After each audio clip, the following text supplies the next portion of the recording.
Caritasek flash moba egin du Laudioko plazan.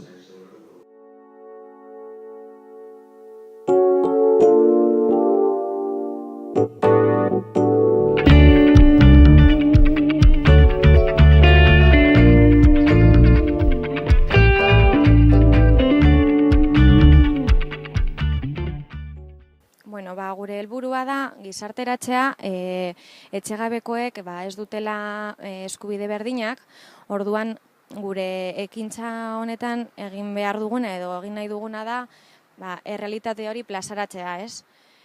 Horregatik, flash mob honetan kareta txuri baten bitartez hori reflejatu nahi dugu, ez?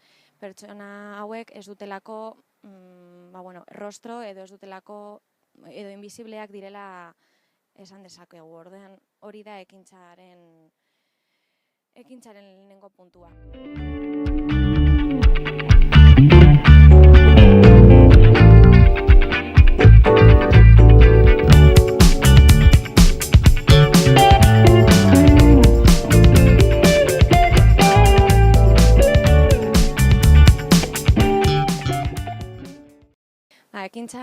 Ekintza hau egin dugu bigarren aldian ja.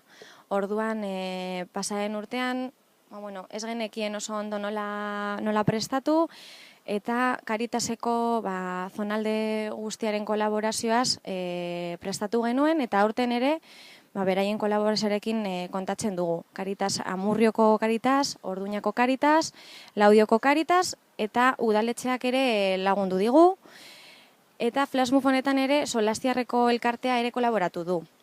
Orduan, nik uste dute pizkanaka, elkarten bitartez, errealitate hori ikusten ari da, ezta?